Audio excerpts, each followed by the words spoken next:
말씀은 고린도전서 신약성경 280쪽입니다.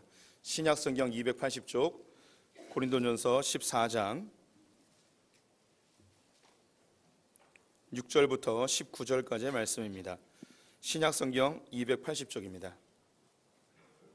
신약성경 280쪽 고린도전서 14장 6절에서 19절까지의 말씀을 한 절씩 교독하시겠습니다. 그런즉 형제들아, 내가 너희에게 나아가서 방언으로 말하고 계시나 지식이나 예언이나 가르치는 것으로 말하지 아니하면 너희에게 무엇이 유익하리요? 혹 피리나 검은고와 같이 생명 없는 것이 소리를 낼 때 그 음의 분별을 나타내지 아니하면 피리를 부는 것인지 검은고 타는 것인지 어찌 알게 되리요? 만일 나팔이 분명하지 못한 소리를 내면 누가 전투를 준비하리요? 이와 같이 너희도 혀로서 알아듣기 쉬운 말을 하지 아니하면 그 말하는 것을 어찌 알리요? 이는 허공에다 말하는 것이라. 이같이 세상에 소리의 종류가 많으나 뜻없는 소리는 없나니 그러므로 내가 그 소리의 뜻을 알지 못하면 내가 말하는 자에게 외국인이 되고 말하는 자도 내게 외국인이 되리니. 그러므로 너희도 영적인 것을 사모하는 자인즉 교회의 덕을 세우기 위하여 그것을 풍성하기를 구하라. 그러므로 방언을 말하는 자는 통역하기를 기도할지니. 내가 만일 방언으로 기도하면 나의 영이 기도하거니와 나의 마음은 열매를 맺지 못하리라. 그러면 어떻게 할까? 내가 영으로 기도하고 또 마음으로 기도하며 내가 영으로 찬송하고 또 마음으로 찬송하리라. 그렇지 아니하면 내가 영으로 축복할 때에 알지 못하는 처지에 있는 자가 내가 무슨 말을 하는지 알지 못하고 내 감사에 어찌 아멘하리요? 너는 감사를 잘하였으나 그러나 다른 사람은 덕세움을 받지 못하리라. 내가 너희 모든 사람보다 방언을 더 말함으로 하나님께 감사하노라. 그러나 교회에서 내가 남을 가르치기 위하여 깨달은 마음으로 5마디 말하는 것이 1만마디 방언으로 말하는 것보다 나으니라. 아멘. 오늘도 주님의 보좌 앞으로 나오신 성도님들에게 하나님의 은혜와 평강이 함께 하시기를 축원드립니다. 옆 사람에게 반갑게 인사하겠습니다. 하나님 당신 편이십니다. 감사합니다. 우리는 합리적 기독교라는 제목으로 말씀 나누고 있습니다. 오늘 두 번째 시간인데요. 합리적 기독교의 핵심 구절 지난주에 함께 보았는데 오늘 다시 보면서 설교 시작해 보도록 하겠습니다. 고린도전서 1장 22절에서 24절 말씀 같이 읽겠습니다. 유대인은 표적을 구하고 헬라인은 지혜를 찾으나 우리는 십자가에 못 박힌 그리스도를 전하니 유대인에게는 거리끼는 것이요 이방인에게는 미련한 것이로되 오직 부르심을 받은 자들에게는 유대인이나 헬라인이나 그리스도는 하나님의 능력이요 하나님의 지혜니라. 아멘. 지난주에 말씀드리기를 이 세상에 있는 종교는 크게 두 가지 방향으로 나눌 수 있다고 말씀드렸습니다. 첫째는 영적인 체험을 강조하는 종교가 있고요. 두 번째는 깨달음을 중요시하는 종교가 있습니다. 이 세상에 이런 두 종류가 있는데 기독교는 여기에 속하지 아니한다고 이야기합니다. 영적인 체험을 추구하는 종교도 아니고 깨달음을 추구하는 종교도 아닌 우리가 바라보는 것은 예수 그리스도임을 이야기합니다. 그래서 우리 성도님들이 신앙생활을 하다 보면 영적인 체험을 할 수도 있습니다. 하나님은 살아계시고 하나님이 영이시기 때문에 우리와 교통하시고 또 우리에게 체험을 통하여 하나님의 존재 자체를 확신시켜 주실 때가 있습니다. 하지만 이 영적 체험을 지향하는 것이 우리 신앙생활의 궁극적 목적이 아니라는 것이죠. 영적 체험을 통하여서 하나님이 하길 원하시는 것은 예수 그리스도를 닮아가고 따라가기를 요구하고 계시는 것입니다. 또 우리는 성경을 열심히 연구하고 묵상하고 조사하고 탐구해서 성경에 이야기하는 그 비밀스러움들을 깨닫는 것이 우리의 신앙생활의 궁극적 목표도 아닙니다. 이 성경에서 이야기하는 것들을 나의 삶으로 가져와서 예수님처럼 내가 어떻게 살아야 하는가를 고민하는 것이 우리의 신앙생활인 것이죠. 또 더불어 이 성경을 보면서 예수님을 발견하지 못하고 다른 것들만 열심히 발견하고 있다면 그건 역시 성경을 잘못 보고 있는 것입니다. 모든 성경은 그리스도께로 향해 있습니다. 그래서 우리 성도님들이 영적 생활을, 영적 체험을 추구하는 신앙생활도 아니고 지적 깨달음을 추구하는 신앙생활도 아닌 우리 기독교는 바로 예수 그리스도를 닮아가는 것이 우리의 궁극적 목표임을 반드시 기억해 주십시오. 그래서 합리적 기독교는 무엇이냐? 예수님을 닮아가는 것이 합리적 기독교라는 것입니다. 상식적인 기독교이고 친절한 기독교가 바로 예수님을 닮아가는 것이죠. 그래서 에베소서 4장 13절에서 15절 말씀을 같이 읽어보도록 하겠습니다. 우리가 다 하나님의 아들을 믿는 것과 아는 일에 대하여 하나가 되어 온전한 사람을 이루어 그리스도의 장성한 분량에 충만한 데까지 이르리니 이는 우리가 이제부터 어린아이가 되지 아니하여 사람의 속임수와 간사한 유혹에 빠져 온갖 교훈의 풍조에 밀려 요동하지 않게 하려 함이라. 오직 사랑 안에서 참된 것을 하여 범사에 그에게까지 자랄지라. 그는 머리니 곧 그리스도라. 우리 신앙생활의 목적은 그리스도의 장성한 분량에 이르는 것입니다. 믿는 것과 아는 것, 믿는 것은 영적인 체험에 해당되는 것이고 아는 것은 지적인 깨달음입니다. 영적인 체험과 지적인 깨달음을 다 하나로 뭉쳐서 결국은 예수 그리스도의 장성한 분량에 이르게 하는 것, 주님을 닮아가는 것, 이것이 우리의 신앙생활의 방향성입니다. 왜냐하면 이 세상에 우리를 미혹하고 속이는 수많은 풍조들이 있는데 여기에 흔들리지 않기 위하여 예수님만 바라보고 그 표대 되신 주님만 바라보고 신앙생활 하는 것이죠. 이것이 합리적 기독교입니다. 이거 절대 잊지 마시고 우리의 신앙생활은 예수님을 닮아가는 것, 이것만 기억해 주시면 감사하겠습니다. 이제 숙제 검사 해보도록 하겠습니다. 숙제가 무엇인지 생각도 안 나는 분들이 많이 계신 것 같아서 문제를 다시 알려드리도록 하겠습니다. 운전을 하고 가시는데 골목길입니다. 차가 한 대밖에 못 지나다니는 곳인데 일방통행도 아닙니다. 그런데 3분의 2쯤 갔는데 반대편 골목길에서 한 차가 커브를 들어오는 것이죠. 빵빵빵 대면서 오지 말라고 표시를 하였지만 이 상대편 차는 계속해서 전진해 옵니다. 범퍼가 거의 닿을 때쯤 되어서야 멈춰 섰는데 그렇게 이제 대치된 상황으로 3, 4분, 4, 5분 정도 지났는데 계속 서로 크락션만 울리고 아무도 빼려고 하지 않습니다. 상대편 운전자가 차문을 열고 나오더니 니팔내팔 하면서 막 승질을 냅니다. 이때 이제 우리 성도님들 합리적 기독교인으로서 여기에 어떻게 대처할 것인가, 이게 지난주 숙제였습니다. 이 점 생각이 나시죠? 답을 가지고 오신 분들도 있을 것이고 지금 다시 답을 한번 생각해 보셔도 좋을 것 같습니다. 우리는 주관식이 약하기 때문에 객관식 4개 문항 한번 드려보도록 하겠습니다. 첫 번째, 나는 교회를 다니고 있기 때문에 내가 양보를 한다. 그래서 다시 백에서 차를 빼준다. 두 번째, 난 정의의 이름으로 내가 그 객값을 치르고 내가 경찰서에 간다.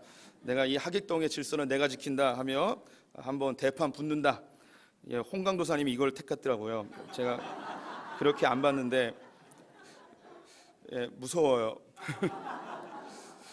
세 번째, 통성기도한다. 주여, 저 남자에게 마음을 돌이켜서 스스로 빼게 하여 주시옵소서. 주여 주여 이렇게 기도한다. 네 번째, 경찰에 신고한다. 어떤 게 답일까요? 이 상황 속에서 분명히 갈등과 혹은 다툼이 생길 수 있는 가능성이 매우 높습니다. 또 내가 양보하자니 내가 이미 3분의 2를 왔기 때문에 내가 너무 억울합니다. 이 상황에서 어떻게 해야 될까요?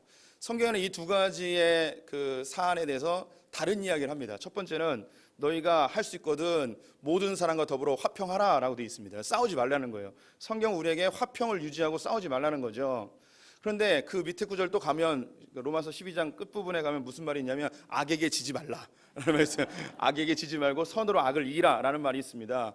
아니 화평케 싸우지 말고 화평을 유지해야 되는데 분명히 저 사람이 잘못했거든요. 그럼 이 악에게 지지 말아야 되는데 제가 단순하게 그냥 차량에 대한 이야기인데 우리의 삶에 악한 것이 내게 침입해 들어와 나의 권리를 침해하고 억울한 일을 당할 때가 있단 말입니다. 이때 화평하기 위해서 내가 참아야 되는가 아니면 이 악에 대하여서 내가 지지 않고 어떻게 대항할 것인가 여기에 대한 고민을 하게 된단 말입니다. 여러 가지 이 이야기들을 생각을 해볼 수 있고 우리 성도님들이 생각하는 게 답이 될 수도 있습니다. 그런데 제가 질문을 어떻게 했냐면 합리적 기독교인이라면 어떻게 대응을 해야 될까요? 라고 질문했습니다. 그럼 여기서 서두에 이야기했던 합리적 기독교가 무엇인지 다시 생각을 해봐야겠죠. 합리적 기독교는 예수 그리스도를 닮아가는 것이라고 말씀드렸습니다. 그럼 합리적 기독교인이 어떻게 반응해야 될까요? 라고 할 때는 답은 뭘까요? 예수님이 어떻게 이 상황에서 대응하셨을까요? 이게 제가 원하는 답입니다. 이 상황에서 예수님은 어떻게 하셨을까요? 이게 제가 원하는 답이죠. 예수님이 이 상황이면 어떻게 하셨을까요? 어떻게 하셨을까요? 한판 붙고 뭐 주님은 능력 있으시니까 손가락 한번 하면 차 부흥 들어가지고 하객동에 있는 차를 저 연수구로 확 던져버리고 걸어가야 되겠죠. 이런 상황. 예수님은요 공생의 기간 동안 많은 다툼의 상황에 놓이십니다. 예수님은 분명히 선한 일을 하는데 이 사회 구조 속에서 혹은 예수님에 대해 반대하는 세력에 의해서 억울한 공격들을 여러 차례 당하게 됩니다. 그렇죠? 이때 이제 예수님께서 어떻게 반응하셨는가가 이제 우리가 삶 속에서 반응하는 것과 그걸 따라가야 되겠죠. 많은 이야기들이 있는데 특별히 마태복음 12장에 보게 되면 예수님이 하나님 나라 복음을 전하다가 회당에 들리게 되어집니다. 회당은 유대 시대 때 우리 교회와 같은 곳입니다. 회당에 들리는데 안식일에 회당에 들려서 예배를 참석하시는 거예요. 근데 그 회당에 손 마른 자가 있었습니다. 손이 말라서 움직이지 못하는 거예요. 그래서 예수님은 그 손 마른 자를 보고 긍휼한 마음이 들어서 이 사람을 치료하기로 합니다. 그런데 주변에 있던 바리새인들이 니팔레팔하면서 막 예수님에게 공격을 합니다. 공격하는 이유는 뭐냐면 안식일 날 왜 치료를 하냐는 거예요. 유대인들의 율법에 의하면 안식일에 하지 말아야 될 39가지 문항이 있습니다. 불을 피우면 안 되고요, 바느질해서도 안 되고, 망치를 들어서도 안 되고, 달려서도 안 되고, 땀을 나서도 안 되고, 뭐 이런 것들이 있습니다. 그 중에 하나가 아무것도 하지 말라고 했는데 치료를 하면 안 돼요. 근데 예수님이 환자를 치료하려고 하니까 바리새인들이 당신이 율법을 어김으로 인하여서 이 나라의 해방이 늦어지고 이 나라의 하나님 나라의 도래가 늦어집니다. 그러면 막 이렇게 비난을 하는 거죠. 그때 예수님께서 지금 자기는 선한 일을 하려는 거잖아요. 병든 자를 낫게 하려는 거잖아요. 근데 여기서 이제 공격을 당하게 됩니다. 그럼 우리 여기 이제 똑같은 상황인 거예요. 그냥 내가 양보하고 지금 집에 온다.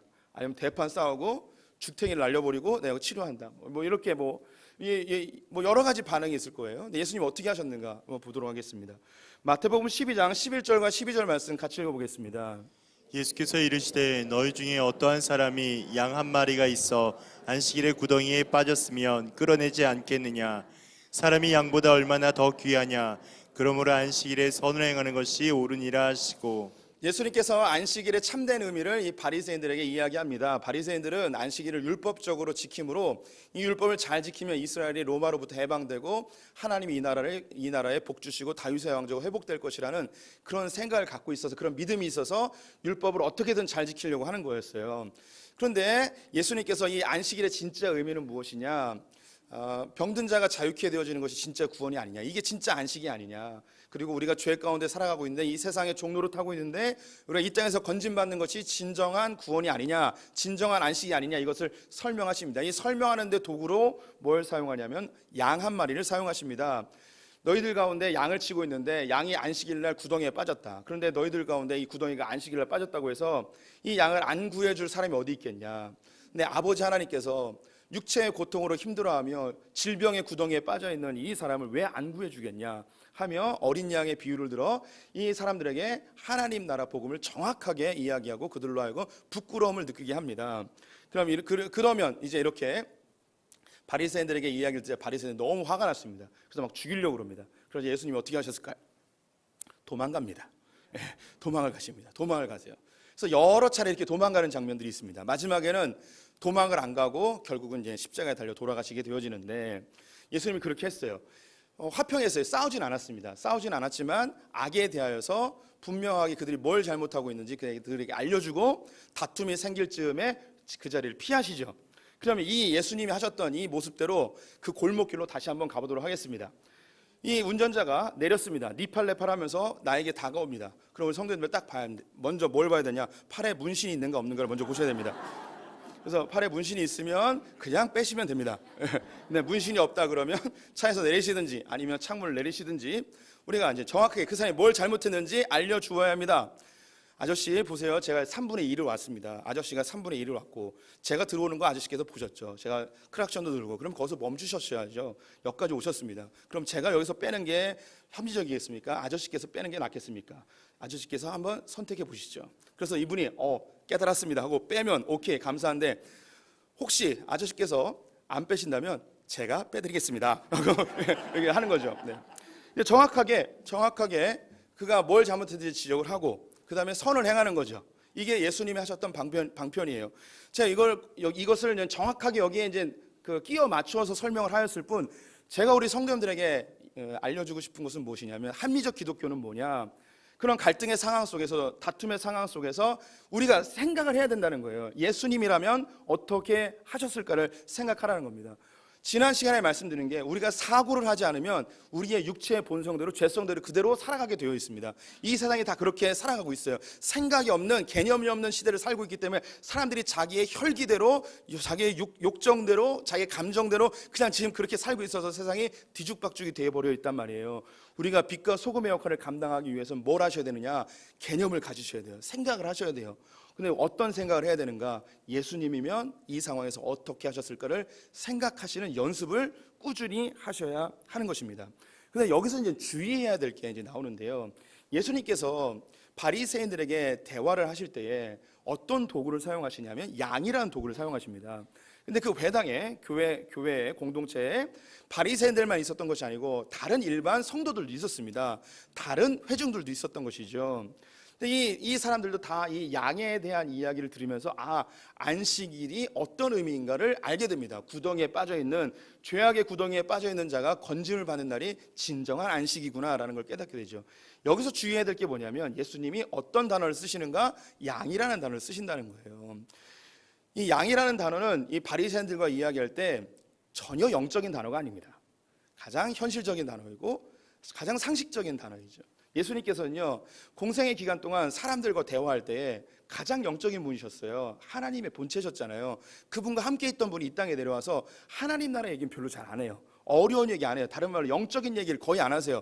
예수님이 사용하시는 언어들은 그 일반 성도들이, 일반 백성들이 이해하기에 충분한 언어들을 사용합니다. 들에 핀 백한발을 봐라, 하늘에 나는 새를 봐라, 포도나무를 봐라, 무화과 나무를 봐라 하며 그들 주변에 있는 것들을 이용하여서 하나님 나라 복음을 전합니다. 사람들에게 몰려들어요. 그래서 예수님께서 좀 영적인 이야기를 하실 때가 있어요.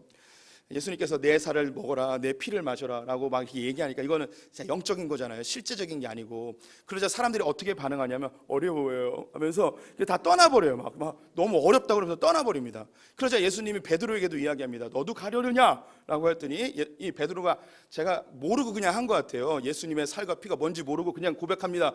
영생의 말씀이 여기 있어. 내가 어디로 가리까? 그냥 하고 칭찬받고 끝나요. 근데 베드로도 자기가 무슨 얘기 했는지 잘 모를 거예요.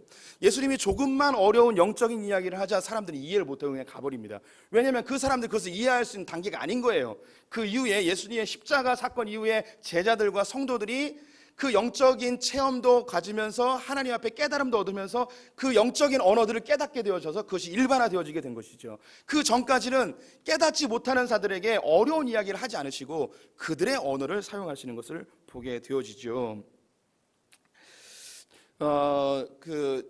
어제 9월 8일인데요. 동인천역 북광장에서 동성애 축제, 퀴어 축제가 있었습니다. 우리 성도님들과 금요기도회 때 기도도 하고 했었는데 원래 동구청장이 이 축제를 이제 불허하였습니다. 허락을 안 했어요.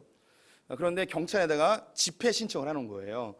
축제 신청은 이건 거절당하고 집회 신청을 해놨습니다. 그래서 축제와 집회가 뭘 다르냐면 축제는 무대를 설치할 수 있고 이 시설물들을 설치할 수가 있는 거예요. 집회는 그냥 모여서 자기네들끼리 뭘 하는 거죠. 그런데 이 동성애 축제하는 사람들이 그 시설물하고 무대하고 다 준비해 갖고 온 거예요. 그 불법이잖아요. 그래서 이제 기독교 단체들과 학부모 단체들 그리고 일반 시민들이 모여서 그 전날부터 설치를 못하도록 이 첩보를 입수하고 거기서 진을 치고 이제 그 자리를 이제 떠나지 않았습니다. 이제 당일이 되어서 경찰들이 동원되었고 경찰들이 우리 생각에는 잘 이해되지 않으시겠지만 동성애자들을 보호해주고 이걸 반대하는 기독교인들을 밀어내게 되었습니다. 그래서 여러 명이 다치게 되었고 그 중에 한 목사님은 현장에서 이제 잡혀가게 되었습니다. 현장에서 이제 잡혔는데 이유가 뭐냐면 고성방가죄. 그래서 수갑을 채웠어요. 고성방가죄가 뭐냐면 주여 주여를 너무 많이 크게 외친 거예요. 그래서 보통 이런 경범죄는 수갑 안 채우거든요. 근데 수갑을 채웠어요. 그래서 이게 좀 이제 문제가 되고 있는데 이 동성애 단체는 허락되지 않은 시설물을 설치하려고 하는 것을 기독교인들이 막았습니다. 그러면 누가 더 나쁜 사람일까요? 이걸 뭐 좀 판단하기 좀 어려운데 근데 기독교인들 입장에서 너무 좀 많이 마음이 아프고 힘든 그런 부분이 있습니다. 근데 그게 이제 뉴스에 나오게 되었는데 한 방송과 다른 방송이 너무 다른 시각으로 이 뉴스를 이제 보여줬어요. 한 방송에는 동성애자 참여자가 300명인데 한 방송은 600명이라고 이야기를 하는 거예요. 그리고 한 방송은 여러 단체들이 모여서 반대했는데 한 방송은 기독교인들만 유난히 반대했다고 이렇게 방송을 했습니다. 그 중에 이제 한 목사님이 인터뷰한 것을 제가 캡처를 했는데 한번 보시죠. 예, 이 목사님인데 송도에서 목회하시는 목사님이신데요. 뭐라고 이 인터뷰를 했는가? 아마 왜 이런 반대 집회를 하십니까? 이렇게 물어봤겠죠. 그러자 뭐라고 대답하셨냐면 인천은 성지입니다. 기독교가 발생한 곳입니다. 그런데 이런 사회적 문제가 다시 용납되어서는 안 됩니다라고 했습니다. 저는 이 기자가 일부러 이것을 보여줬다고 생각이 들어요. 인천은 성지입니다. 기독교가 발생한 곳입니다. 이거는 일반적인 상식적 언어일까요? 영적 언어일까요? 영적 언어죠. 그러면 일반 성도들은, 일반인들, 교회 안 다니는 사람들은 이 말을 도저히 이해를 못합니다. 근데 이 말은 다 맞는 말이죠. 1885년 부활절에 아펜젤로와 언더우드 선교사님이 제물포로 들어왔고 이 제물포에서 복음이 시작되었고 인천은 정말 한국의 성지와 같은 곳이고 기독교의 발생지 맞습니다. 그런데 일반인들은 이걸 전혀 이해를 못합니다. 그럼 이걸 딱 보여주면 일반인들은 어떻게 받아들이느냐? 쟤네들은 인천이 성지이기 때문에 이걸 완력으로라도 이걸 지켜야 된다고 생각하나 보다라고 생각하는 거죠. 그래서 동성애 단체와 기독교 단체의 충돌로 보여주고 기독교 단체는 무지몽매하게 자기들의 이 권익을 이용하고 자기들의 기득권을 차지하기 위해서 반대하나 보다라고 생각을 하겠죠. 그런데 이 단어들은 영적인 단어예요. 그래서 일반인들은 마음에 와닿지 않는 합리적 이해가 되지 않는 언어들입니다. 그래서 이런 단어들을 사용하면 사람들은 전혀 공감을 하지 않습니다. 그러면 동성애를 왜 반대해야 되는지 그들의 언어로 설명을 해줄 필요가 있습니다. 그래서 동성애 반대하는 전문가들은 우리의 언어가 아닌 그들의 언어로 설명을 해주라는 거예요. 어떻게 설명을 해야 되는가? 4가지 정도를 이야기해드리면 이렇습니다. 첫째, 전통적인 가정의 문화를 합니다. 동성애 그렇죠. 일반인들은 대부분 이제 유교적 배경을 갖고 있기 때문에 유교적인 사상과도 동성애를 맞지 않습니다. 그래서 이것이 오히려 더 어필이 될 수 있고요. 무서운 질병, 에이즈와 같은 질병이 확산될 수 있습니다. 에이즈의 85%의 발병이 동성애를 통해서 이루어집니다. 그리고 요즘 이제 20대와 30대에 급격히 이제 늘어나고 있고요. 우리 성도님들 그거 아시나요? 우리나라는요 에이즈가 걸리면 모든 치료비를 국가에서 대줍니다. 90%를 국가에서 대줘요. 10%만 자기가 되는데 이 10%도 나중에 영수증 가져가면 보건소에서 다시 보상해줘요. 그래서 국가의 엄청난 재정이 이 에이즈 치료에 들어가고 있습니다. 지금 이런 상황입니다. 동성애로 인해서 이런 결과가 났고 있습니다. 또 세 번째는 동성혼은 자연의 순리를 어긋난 비정상적인 행위입니다. 남자와 여자가 결혼해야지 아기가 생산되잖아요. 뭐 인공수정도 이야기는 하곤 하는데 그건 보편적 현상이 아니고 그래서 이 나라의 출산율도 떨어지는데 이런 것들을 우리가 좀 막아야 될 것 같습니다. 이렇게 설명을 하면 좋겠죠. 다음 세대의 정상적인 성 정체성에 대하여서 교육하기 위하여 이걸 막고 있습니다 라고 이렇게 설명하는 것이 오히려 일반인들, 교회 안 다니는 사람들에게 더 설득력 있고 합리적인 언어라고 여겨집니다. 이제 우리가 신앙생활을 하다 보면요 하나님이 영이시기 때문에 영적인 이제 체험들을 하게 되어져요. 그리고 신앙생활 오래 하면 오래 할수록 어떤 현상이 일어나는가? 우리의 언어가 영적인 언어로 바뀝니다. 그래서 영적인 언어를 하다 보면 신앙이 어린 사람들이나 신앙이 없는 사람들은 우리가 하는 언어를 도저히 이해를 못합니다. 그래서 하나님이 뜻하셨습니다. 하나님의 계획입니다. 하나님이 도우셨습니다. 하나님의 은혜입니다. 뭐 이런 단어들 우리가 아주 쉽게 사용하는데 신앙이 없거나 혹은 예수를 아예 모르는 사람은 이런 언어 자체를 이해를 못하는 거예요. 그래서 그들이 이해할 수 있는 합리적이고 이성적이고 상식적인 언어들을 사용할 필요가 있습니다. 오늘 본문 12절 말씀 한번 보도록 하겠습니다. 12절 같이 읽겠습니다. 그러면 너희도 영적인 것을 사모한 자인즉 교회 덕을 세우기 위하여 그것이 풍성하기를 구하라. 우리는 영적인 것을 사모해야 됩니다. 그리고 더 풍성하게 구해야 되죠. 이 영적인 것들은 교회의 덕을 세우는 데 활용되어집니다. 신앙생활을 더 풍성하게 할 수 있고 다른 사람을 도울 수 있고 교회에 섬기는데 샘물이 되어지는 게 영적인 체험들입니다. 이것들을 강조하다 보면 영적인 것이 우리에게 익숙해져서 사람들에게 전달할 때 우리의 익숙한 것이 나타나게 되어지는 경우를 말하는 거죠. 16절 말씀 한번 보도록 할게요. 16절 그렇지 아니하면 내가 영으로 축복할 때 알지 못하는 처지에 있는 자가 네가 무슨 말을 하는지 알지 못하고 내 감사에 어찌 아멘 하리요. 우리가 읽은 이 고린도전서는요, 고린도 교회에 보낸 편지인데, 고린도 교회는 영적인 것을 추구하다가 은사를 많이 받게 됐습니다. 근데 이 잘못된 은사를 추구하는 것이 신비주의와 은사주의로 빠지게 되었습니다. 그래서 합리적이고 상식적인 그런 이런 모습들이 점점 좀 사라지는 거예요. 특별히 오늘 읽었던 우리 14장 말씀은 방언에 대한 이야기인데요. 방언을 너무 많이 하다 보니까 사람들이 이해하지 못하는 언어들을 자꾸 쓰는 거예요. 그래서 예수를 믿지 않은 사람이나 초신자들이 방언만 열심히 하는, 알아듣지도 못하는 그런 기도를 계속하고 있는 성도들을 보면서 거부감을 느끼고 있는 거죠. 그래서 바울 선생님이 이야기합니다. 알아듣지는 못하는 자들에게 이렇게 방언으로 계속 기도하는 것이 무슨 유익이 있겠는가라고 이야기를 합니다. 9절 말씀 제가 한 번 더 읽어드리면, 이와 같이 너희도 혀로서 알아듣기 쉬운 말을 하지 아니하면 그 말하는 것을 어찌 알리요? 얘는 허공에다 말하는 것이라. 그래서 우리가 영적인 것을 아무리 많이 체험하고 그것이 나에 익숙해졌을지라도 예수 믿은 지 얼마 안 된 사람들과 예수를 모르는 사람들에게 아무리 이 영적인 것을 이야기해도 그들은 알지 못합니다. 우리에게는 익숙한 거지만 그들은 알지 못하죠. 그래서 그들에게 이해할 수 있는 언어, 즉 예수님이 일반 사람들이 이해할 수 있는 상식적인 언어를 사용한 것처럼 그렇게 언어를 사용해야 하는 것이죠. 지난달에 그것이 알고 싶다라는 프로그램에 은혜로 교회 신옥주 씨라는 사람이 구속됐다고 이게 나왔습니다.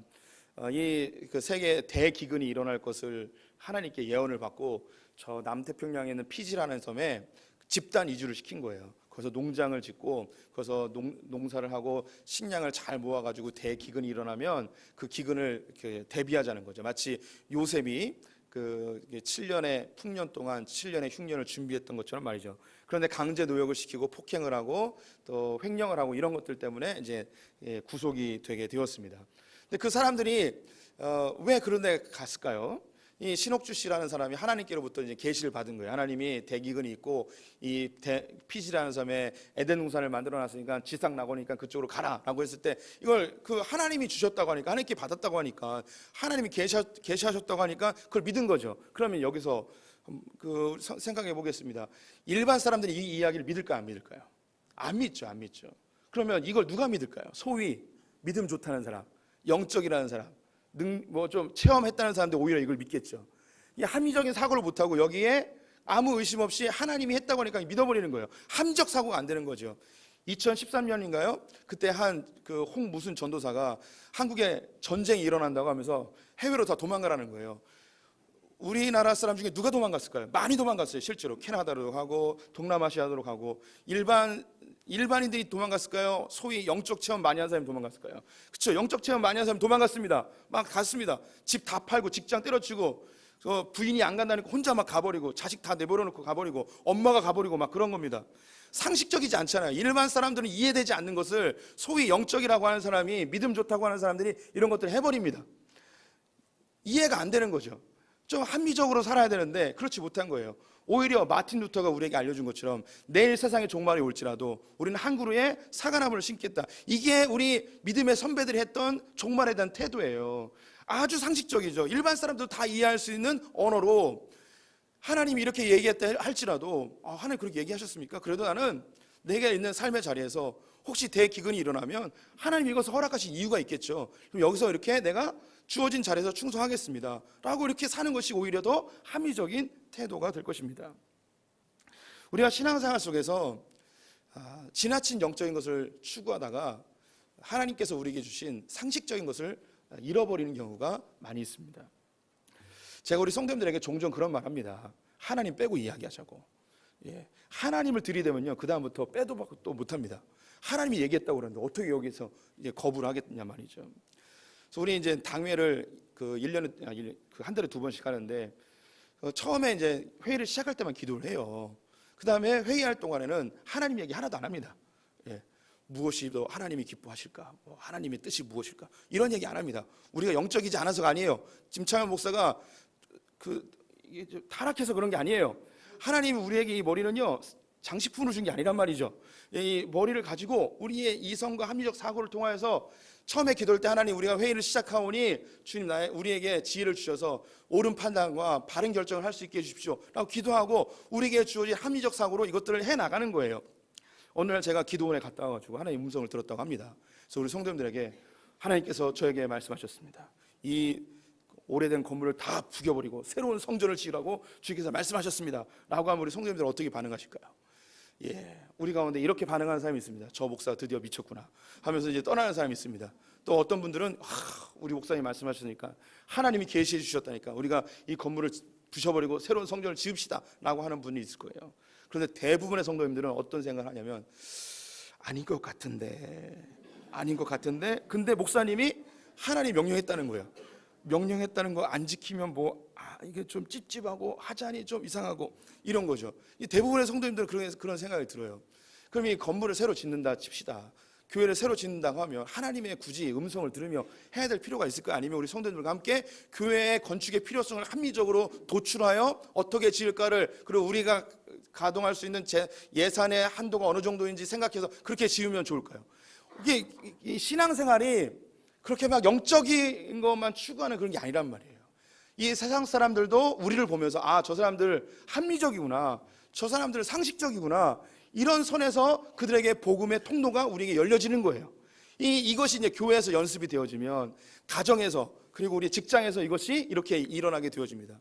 직장에서 그 업무를 추진하는데 그 하나님의 그 뜻이 무엇인지 계속 이렇게 묻고 사람들에게 그 영적인 이야기들을 막 하면 사람들이 오히려 이걸 친근하게 받아들이기보다는 이것이 이제 거부감이 주어질 수도 있다는 것이죠. 때로는 영적인 이야기로 사람들에게 영적 폭력을 가할 때가 있습니다.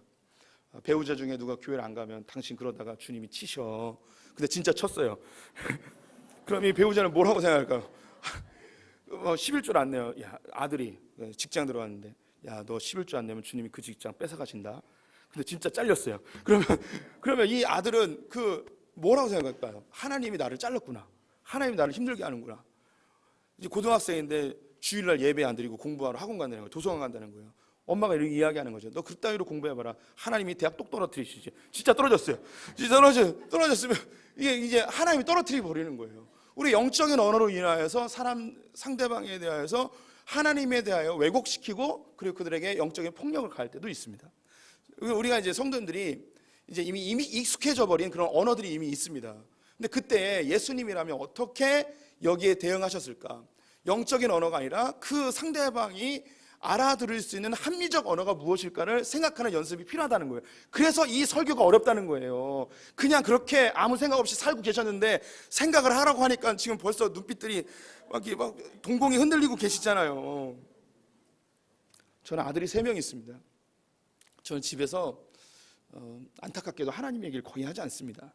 아내랑도 거의 얘기를 하지 않습니다. 아내에게 뭘 요구하거나 아내와 갈등이 있을 때 제가 이제 목사의 입장으로서 하나님이 뭘 기뻐하는지, 하나님이 뭘 원하시는지 이런 얘기 하지 않습니다. 남편이 뭘 원하는지, 남편이 뭘 추구하는지 이런 걸 얘기하죠.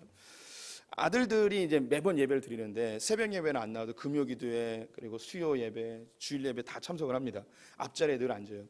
한번 이야기했던 것 같은데 저희 큰아들이 한 번은 수요 예배인가 금요 예배를 마치고 집에 가면서 저에게 물어봤습니다. 아빠, 다른 친구들은 하나도 안 오는데 왜 우리는 와야 돼요? 라고 하는 거예요. 예, 당연히 그런 질문을 받을 수 있겠죠. 제가 목사입니다. 이제 아들한테 뭐라고 대답해 주면 좋을까요? 보통 이제 목사님이라면 이런 대답을 할 가능성이 높습니다. 네가 예배 오면 주님이 기뻐하셔. 하나님이 기뻐하셔. 너 교회 오면 하나님께 복 주셔. 라고 이런 이야기들을 할 수 있겠죠.